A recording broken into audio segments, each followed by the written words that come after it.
today, I did a video sort of reviewing the manga version of Akira. And my main takeaway was that it didn't quite rise to the same heights as the film version. I have just finished watching the film version, and hoo boy, that was it was an understatement. This film will do things to you chemically.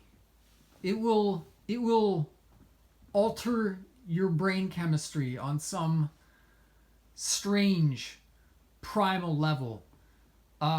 First off, right off the bat, the one thing that you're not gonna get in a graphic novel or in in the manga version is you're not gonna get the music. The music adds a complete other spectrum. There's sort of, I don't know what they are, like marimbas or some sort of ceramic percussion, maybe like some sort of Japanese wooden percussion. There's that, and there's some choral stuff. It's a really, really unique driving soundtrack, and when you pair it to, there's also a lot of, it's really slickly edited that communicates so much more than you can with paper and ink.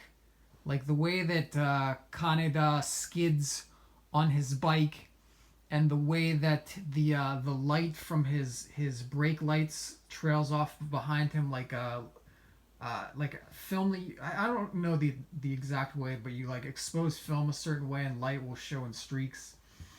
There's so much more dimension to the film that comparing the two, it doesn't really make sense. They're both by the same guy. Otomo did the manga, and he also wrote and directed this film version. And consuming them both sort of immediately, one after the other, the manga is just sort of, it feels like a rough draft for like the fully realized version that is the film. I don't know the exact backstory. Like, I guess the manga was published in a magazine, and I wonder if there was some sort of you know how Charles Dickens got paid by the word. He serialized stuff, and so he just, like, a lot of stuff would just be big for the sake of it. I wonder if there was something similar with the manga version of Akira. Just like, hey, we'll pay you such and such amount of money to fill such and such amount of issues. When a more concise story would have been better, like in the film.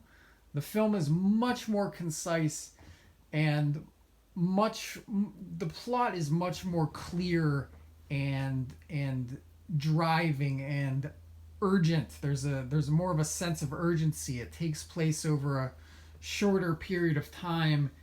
What was I gonna say?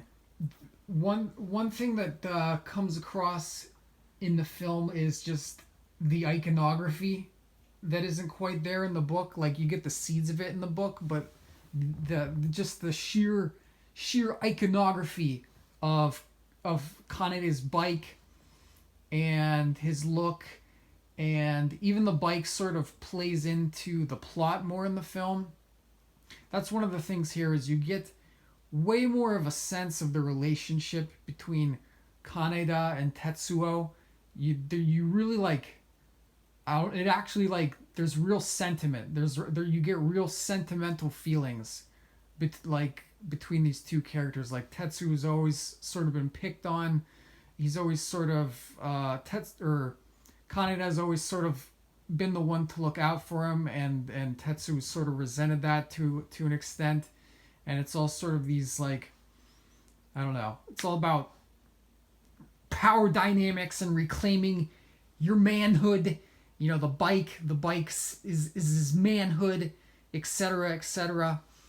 Whereas a lot of that stuff was sort of it was sort of very light in the book, and a lot of it was sort of tacked on to the end. Whereas this, you got it more so in the beginning, and I don't know, the it all just really tied everything together. You got the character struggle. Just I don't know.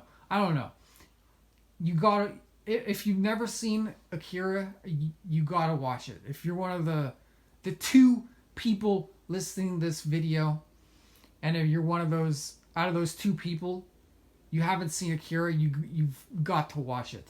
I wouldn't even call it an anime. Like, if the word anime throws you off, or the concept of anime throws you off, like I'm sure it does a lot of people, I wouldn't even consider this an anime per se. It has none of that baggage or any like. It's an animated film that was produced in Japan. It's a thing separate in and of itself, outside the whole the manga sphere or the anime sphere. Gosh, what else do I want to say? Well, you never say enough. You want to say it all. Honestly, there's two films that I can recall. There's probably more, but there's two that really come to mind that something about them is it just has a narcotic effect. It's just way more than the sum of its parts. It feels like magic. Yeah, I know it sounds gay. I know it sounds gay. Listen, I know it sounds gay, but one of them was Eraserhead.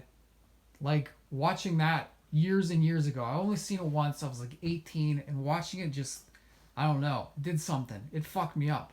But this one too, it just, it's like it's a trip, man. They say things are trippy. It's overused. It's trippy, man.